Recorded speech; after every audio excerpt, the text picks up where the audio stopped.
Comedy movies have been dead for the past decade, which is especially depressing because Hollywood stopped making funny movies when we needed them the most. The past 10 years have been some of the most chaotic and divided times in modern history. Politics taking over literally everything, cost of living skyrocketing, and people spending hours online doom scrolling an infinite feed of bad news. If there was ever a time we needed to collectively sit in a theater and just laugh at something stupid, it's now. But it wasn't always like this. During the 90s and early 2000s, we were getting multiple hilarious comedy films each year. I bet you forgot how stacked the year 2004 was. Anchorman, White Chicks, Dodgeball, Mean Girls, Napoleon Dynamite, all in the same year. If we got one movie as funny as any of these in the past 5 years, we would be grateful. But this isn't even just an opinion. The data doesn't lie. 2016 was the official point of no return for comedy films. In that year, comedies made up about 12% of the domestic box office and pulled in $1.1 billion.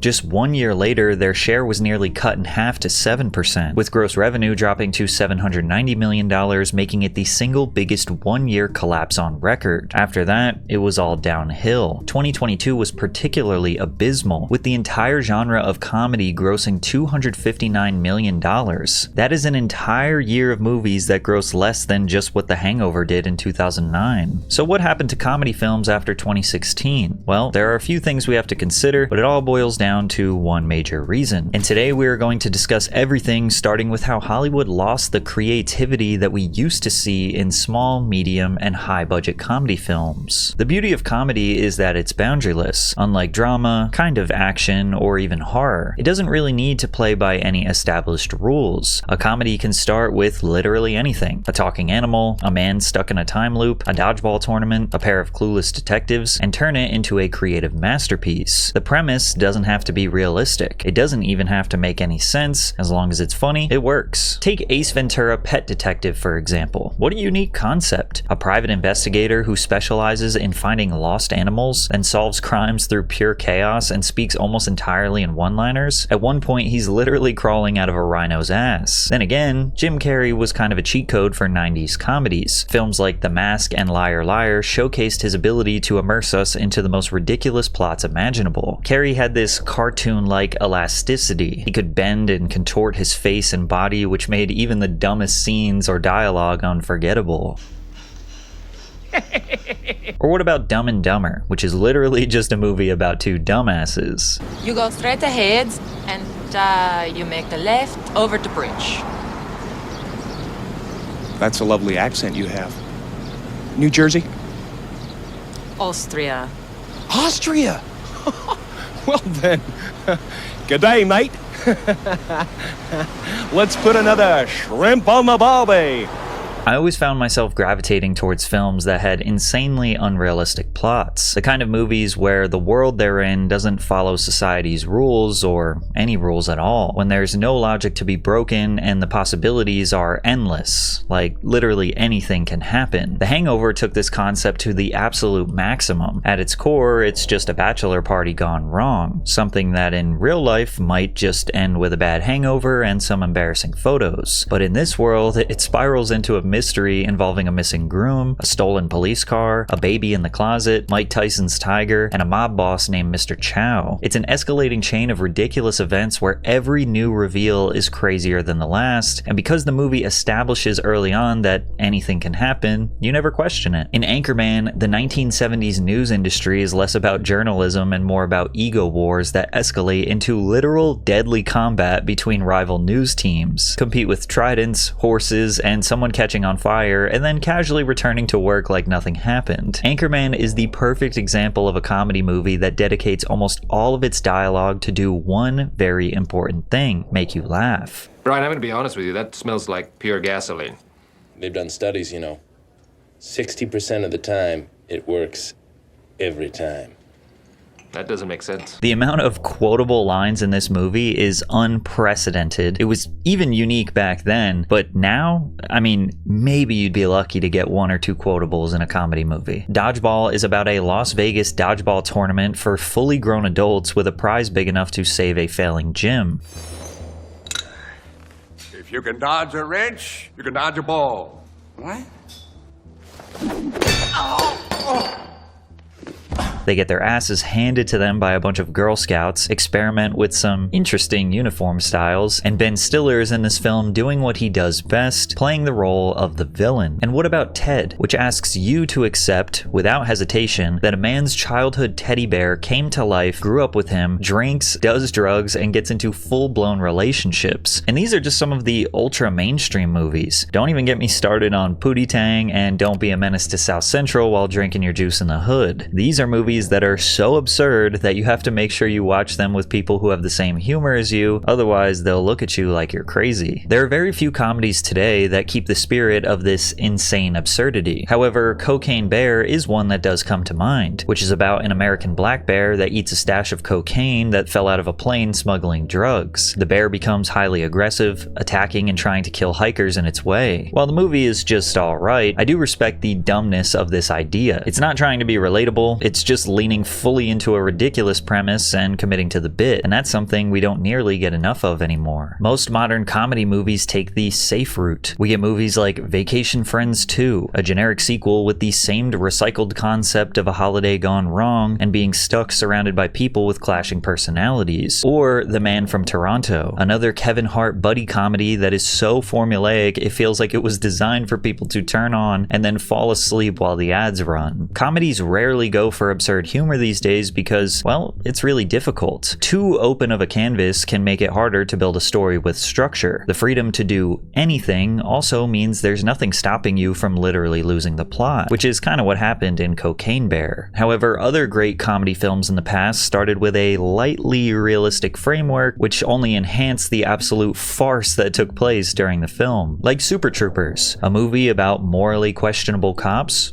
Sure, that sounds realistic, until you realize these highway patrol officers spend more time pranking civilians and messing with each other than actually enforcing the law. They behave in a way that doesn't even come close to representing reality, and none of them would still have jobs after these antics. But at the same time, it does make you think some cops might actually act like that in private. Or the 40-year-old virgin. Sure, it's very possible that a man could abstain or just not have the opportunity to have sex for half their life. And if you found that out, you might think, wow, that's interesting, and then move on. But the movie takes that basic believable premise and pushes it into pure absurdity. It then turns into all of Steve Carell's co-workers dedicating their entire lives to getting him laid. And of course, stepbrothers. I have a stepbrother, tons of people have step siblings. It's an extremely relatable experience, navigating new family dynamics and sharing space with someone you didn't grow up with. But in the film, nothing about that is relatable. We have two 40-year-old men with no jobs that spend their days building bunk beds,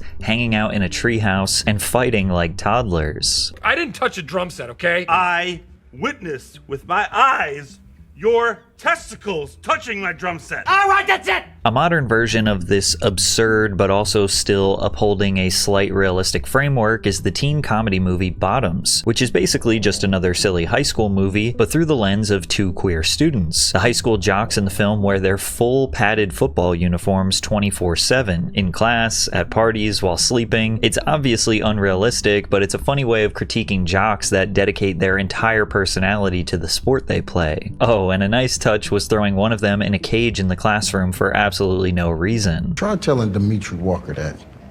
Little mother came the first week and I ain't seen him since. Dimitri Walker committed suicide the first week of school, Mr. G.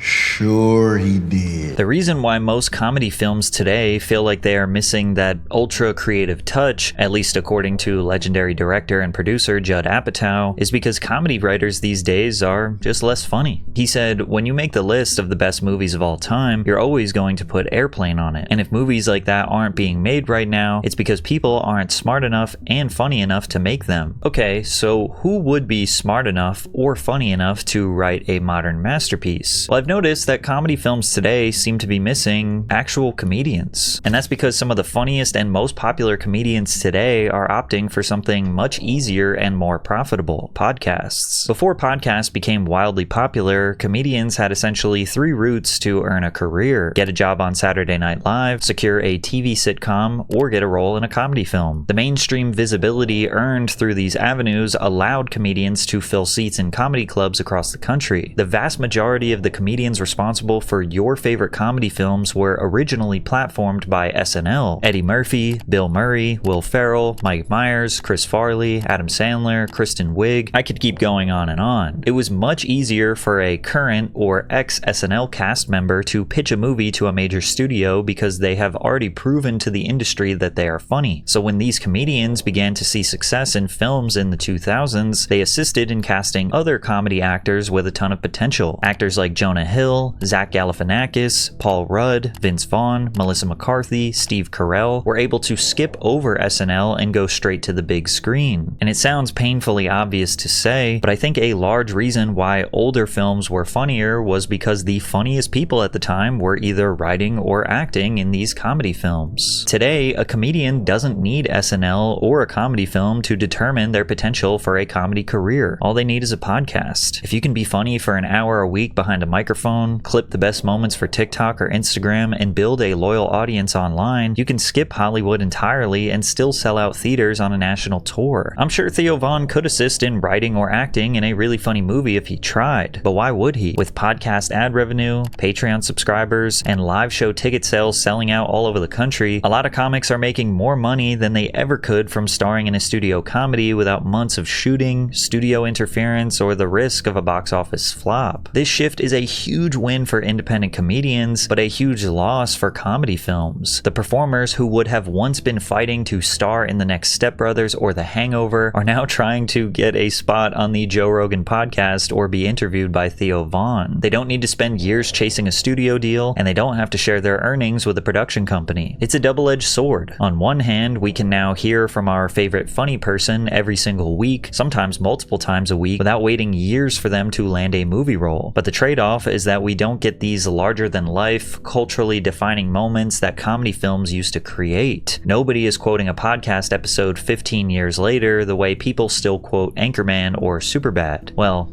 except this one. My mother's very pretty. She's a beautiful woman. Unlike your cross-eyed mother. Well, you don't have to. I'm not Bobby Mother. I'm Bobby Mom. And another big reason behind the decline of comedy films, as predictable as it is, I know, but we have to talk about cancel culture, because there are some components of this that make it a real factor. I think it goes without saying that most jokes these days receive backlash when they touch on political or social issues, but comedians have incorporated political undertones in their work for decades. Stand-up legends like Richard Pryor and George Carlin have long pushed boundaries and tackled sensitive topics like race, war, religion, gender, and government policies. The biggest difference is that in earlier eras, their controversial material was more likely to be seen as a part of their artistic persona rather than something to be taken literally. The same thing went for comedy movies. People generally understood that jokes were just jokes, with no intention of doing any actual harm. Then again, societal norms just simply change, and a lot of people today feel that making jokes or making light of very sensitive issues or topics is just not okay. We should not be joking about these things. The 1981 comedy movie Porky's involves male characters spying on naked female students. This was then treated as harmless fun, but now recognized as harassment. The 1984 comedy Revenge of the Nerds includes a disturbing scene where a character disguises himself to trick a woman into sex, something that would now be recognized as grape, not humor. The 1994 film Ace Ventura: Pet Detective has been widely criticized in recent years for the way it mocks a trans woman. The 2001 comedy Shallow Hal centers on the idea that an overweight woman is only seen as attractive through hypnosis, promoting harmful stereotypes. 2007's Norbit has been criticized for its offensive portrayal of black women. The character Rasputia is depicted as an aggressive, loud, violent, hypersexual, and domineering woman. And there's even a scene in Step Brothers that makes unapologetic jokes about white supremacy and Nazism. Chances are, if you rewatched any comedy film you loved in the past, you'll find a joke that either aged poorly or maybe you just don't think it's funny anymore. That's normal. And it may seem like these jokes or premises were okay in the past and people didn't care as much, but that's not necessarily the case either. They just did not have the platform to express their opinions. Social media has given literally anyone and everyone a platform to express immediate feedback and criticism, and this is a blessing and a curse. I and many other YouTubers literally benefit from this modern social media media climate. We have no superiors that are controlling our opinions, deciding who we can and can't criticize. But then again, I am also providing depth, research, and nuance to the videos that I'm putting out. I'm also not trying to say any actor or movie should be canceled, deplatformed, or lose sponsorship or business opportunities. Also, if you look at the positives, the exact opposite can happen. A movie or comedian that is overlooked by the mainstream or considered problematic could actually be really funny, and there will be online praise for it. A telltale sign is when the tomato meter from expert critics is super low, but the popcorn meter, which is fan reviews, is high. However, as we know, most of the problems don't come from people giving genuine, nuanced criticism, but rather those who get their fix by causing outrage. Someone can straight up sit in a theater on the night of release and live tweet how funny a movie is. You'll see zero effort Twitter rage baiters go viral with vague tweets like, "I can't believe y'all think this is funny," or "this is problematic," which seems easy to ignore, but it will genuinely make someone think, "Damn, I guess I shouldn't go see this movie," or "Am I a bad person for thinking this is funny?" And because social media rewards outrage, this can snowball into proof that the comedian, actor, or producer is a terrible person who is somehow unworthy of ever working again. People will read critical tweets with hundreds of thousands of likes, and they might disagree with what the people are saying, but because it has so much engagement and so many likes, it makes people change their opinions, change their minds. Maybe this isn't funny. Maybe I shouldn't think this is funny. And before you know it, there is an all-out online war over what was meant to be a joke. You got this whole other wave where, like, now you have these people who put themselves in the oddest position of being the curators of what was kind or unkind. This was okay, but this wasn't, or I cringe when I look back at this. It's like crazy. I think those are sometimes the cringiest. The purveyor of what is funny or what isn't. Like, comedy's a big tent. It's ever evolving. It's not to be dictated. Right. There's no one way to the waterfall. It's a crazy idea that this sit up and say, here's how you do comedy. It's like, you know, you got slipping on a banana peel to, you know, totally odd conversations to, you know, there's a wide range of what people find to be funny. And it's like almost like people that would like sit and overanalyze a situation to the point of making themselves feel really good about themselves. And while you might think all of this is just easy to ignore, it's social media, it's not real. Just make the movie, right? Well, it's evident that major studios are a little hesitant to release a comedy with edgy or politically incorrect humor. However, actor Seth Rogen disagreed with this notion during an interview with Esquire magazine. The complaint that comedy is harder than it used to be is not a valid complaint. Maybe it was too easy before, and why should it be? Why shouldn't it be hard? I like that my job is hard because I'm trying to do something that requires a huge amount of resources and people's time and energy. What do you wish you could say? What do you feel has been taken from you? It's always funny when people are like, "Oh, they could never make the Diversity Day episode of The Office today." You can still watch it. I'm constantly meeting teenagers who love Superbad and who think it holds up, and none of them are like, "How dare you have said that?" And Seth does make some great points here. Studios can still make whatever they want. There's nothing stopping them. And it's not objectively harder to be funny today. It just seems like they are not being honest about what they actually think is funny, which is why these comedy movies come out with boring or sanitized humor. The reason why Superbad holds up is because it was honest about the way many teenage boys think and speak. They are rude, crass, always thinking about sex, insulting each other constantly, distracted in school, thinking about the weekends, and living life like they are invincible. You just get out of here and we'll talk about this later. Evan, we're down 2 points. Calm down, Greg. It's soccer. It's soccer. You, man. Hey, Greg, why don't you go piss your pants again? That was like 8 years ago. People don't forget. They call each other gay, sometimes even using the F slur, even though that would widely be considered homophobic and a cancelable offense these days. Well, it's really messed up.